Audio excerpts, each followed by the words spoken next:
Ahoj, tak všichni online? Já jo. Taky. A ty, babi? Babi, musíš tam na to kliknout. Ne na to babi, druhý. musíš tam na tu ikonku. Sluchátko, babi. Jeden svět, festival dokumentárních filmů o lidských právech. 10. května až 6. června Jeden svět.cz. Pořádá Člověk v tísni. Dobré odpoledne, vážené divačky, vážení diváci.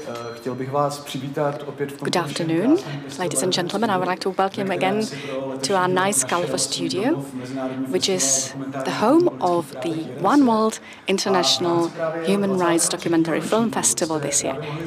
And as part of its 23rd edition, you have just seen Wood, which is part of our Unearthed section, which is a traditional section at the festival. Every year we look into environmental topics from various areas. This time it was illegal logging in Romania.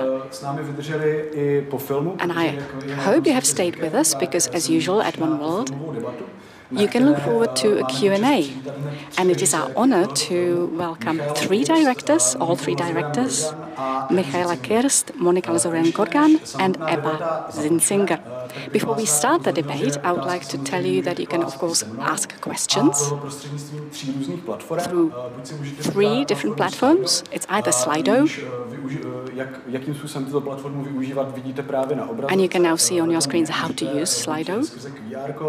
You can use a QR code or enter the Jeden svět hashtag. You can also use the Facebook discussion or the YouTube chat. Those are the three ways of asking questions. And now, welcome to all three directors. We are really happy that we were able to present your almost documentary thriller as part of our festival. Yeah, thank you so much for choosing us. We are so happy to be here. And we also, I particularly always like the Czech audience because they are the most enthusiastic audience in the whole world, even better than the French.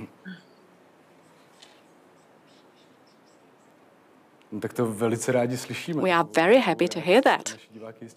I'm sure our audiences will be also very happy to hear that. Let's start with a first question. And you decide which one of you is the best one to answer.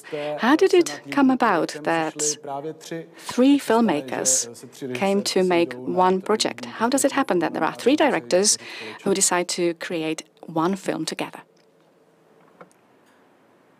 Yes, hi, I'm Monica from Romania, and basically I initiated the project because the illegal logging and deforestation of very important forests in Romania, it is an issue. It is a burning issue, I would say, for many years. I decided I want to do a movie that would cross our borders, so we're not going to be just a film for our national audience, but we'll have an international perspective also. So I approached Ebba Zinsinger, that I knew, experienced producer from Austria, also because there are some Austrian elements in the film, and Ebba can take over.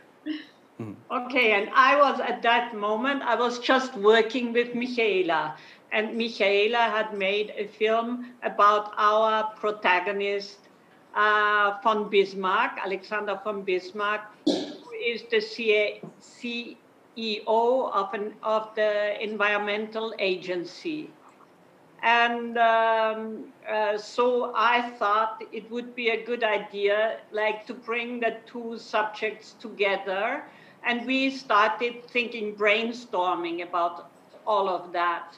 And Monica also, she believed that the Romanian NGOs needed a boost, and we thought that Alexander von Bismarck could do this boost.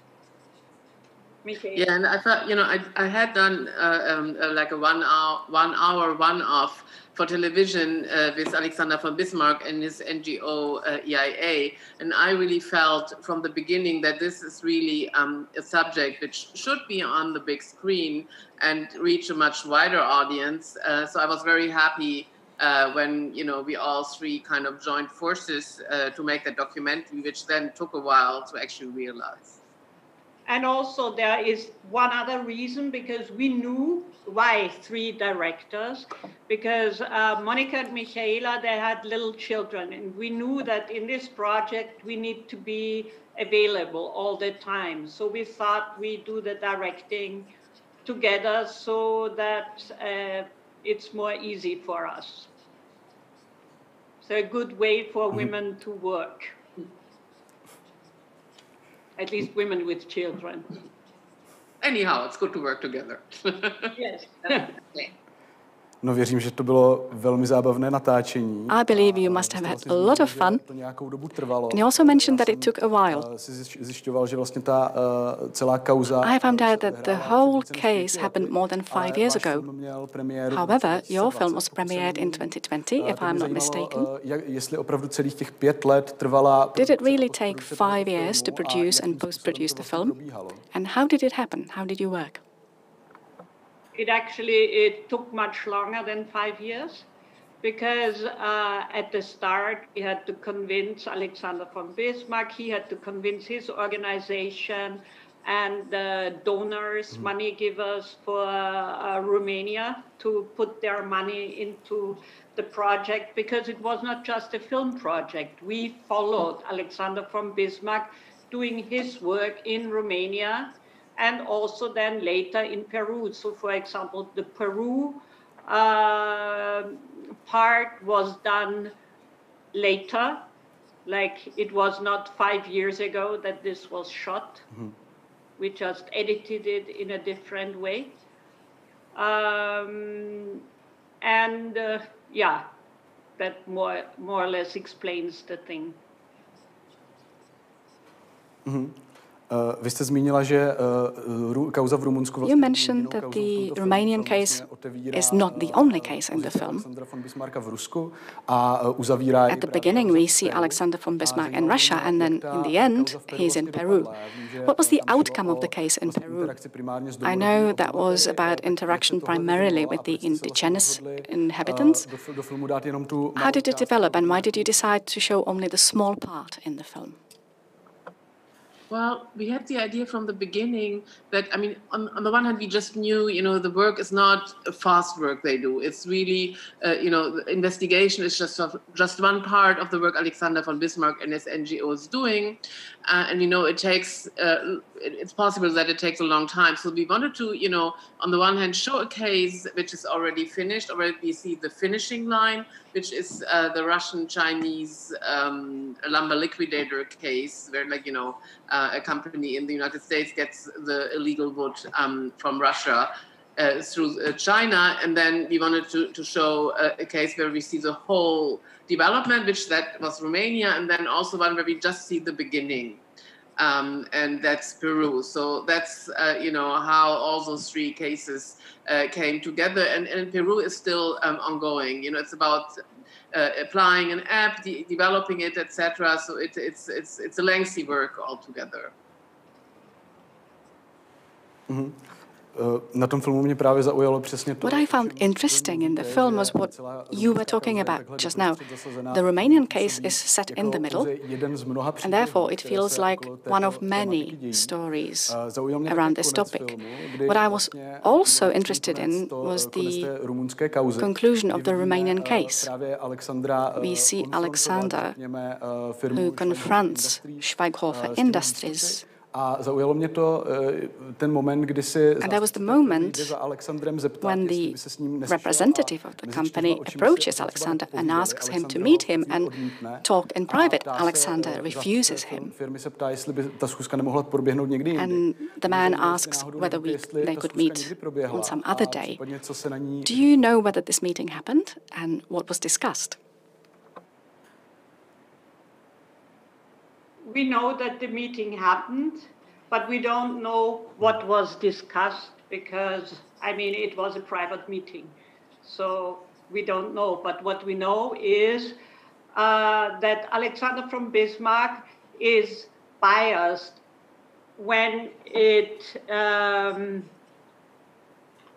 about meeting those companies that he just brought to court. You know, he made a court case of. So if he meets them, it could easily be put into the corner of corruption. If he, but on the other hand, he also wants to better the world. So he wants to speak with the companies so that their behavior will be better in the future. So those are the two principles that fight each other in this case. But we know they met, and what they talked, I have no idea. And but what we know also is that the first outcome of the court decisions was done in January this year, and the company had to pay for what is the word?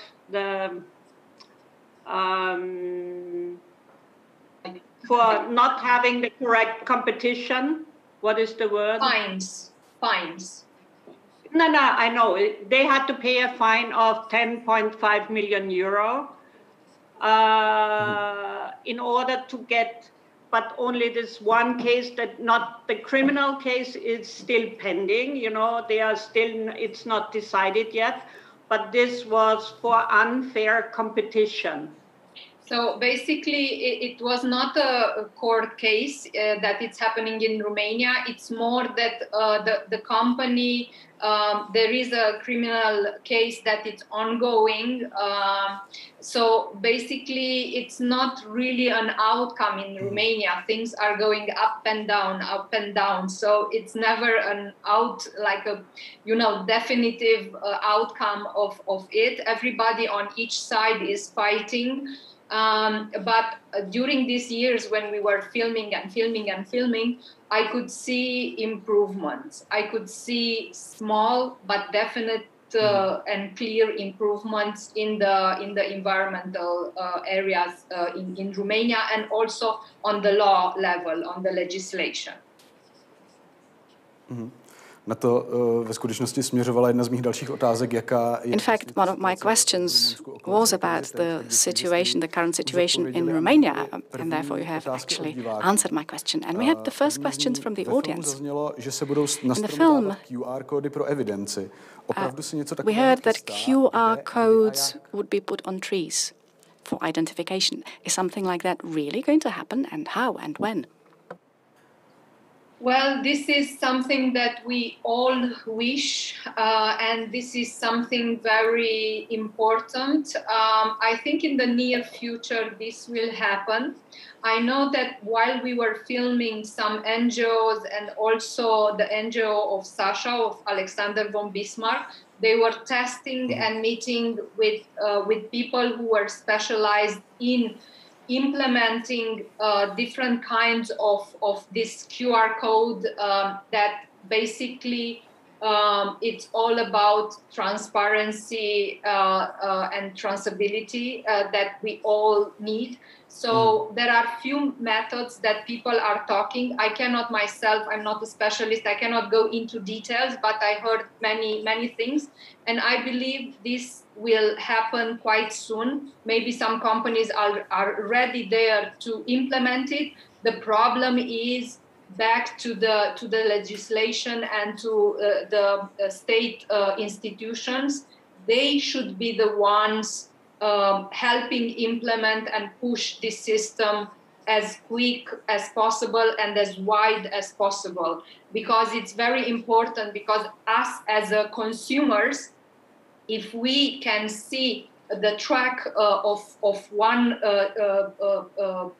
if we buy a chair, if we see from which area this wood that the chair is made of, if we see all the truck, all the places where he was, that's the best. It's extremely important, and hopefully this will happen soon and in many countries.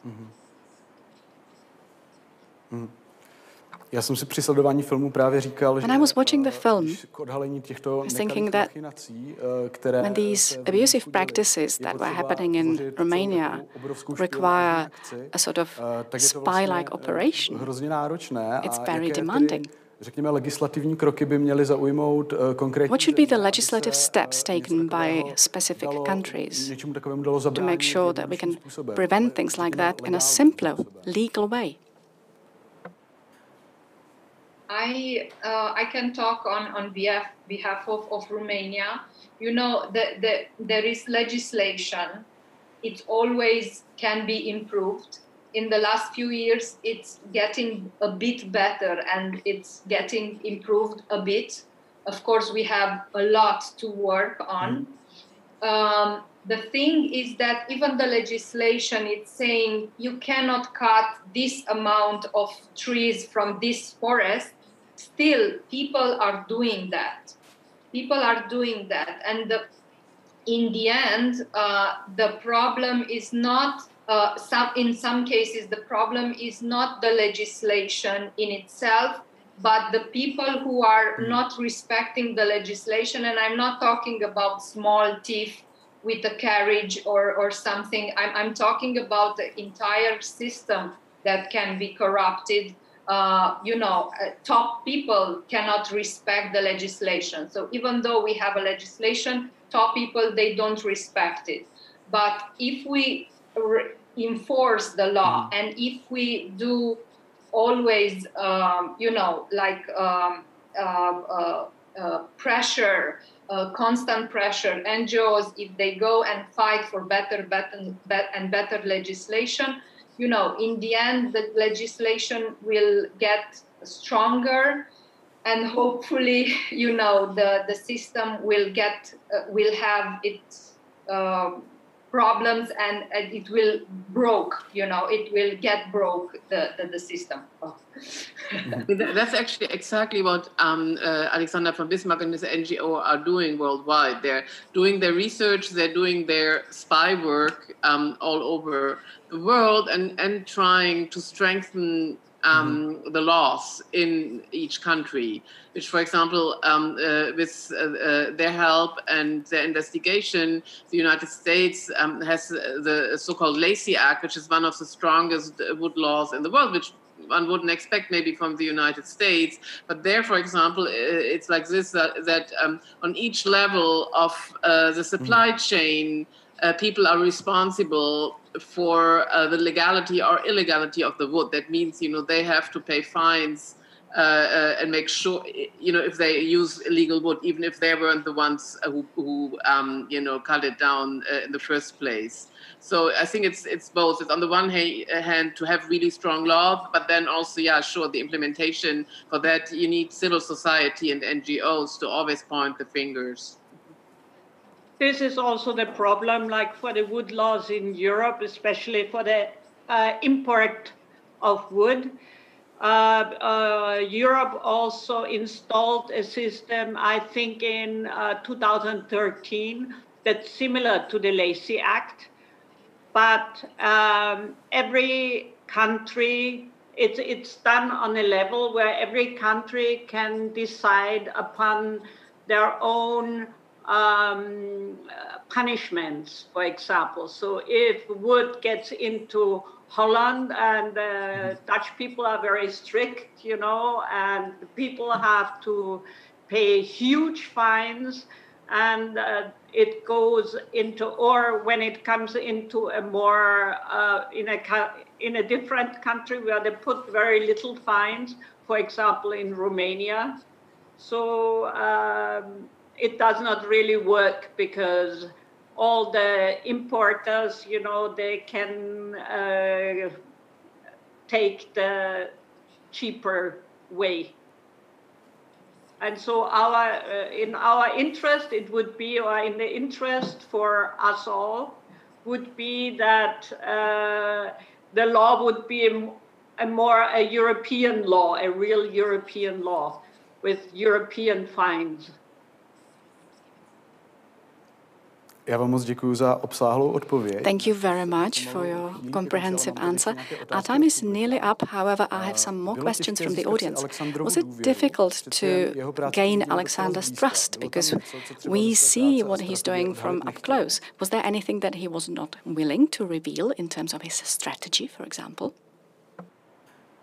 Well, I mean, because I had worked with him already on a film in different countries, we already, had the trust because he had seen how we deal with people and how respectful we are. However, he has a lot. I mean, one part of his work is also really dealing directly with politicians.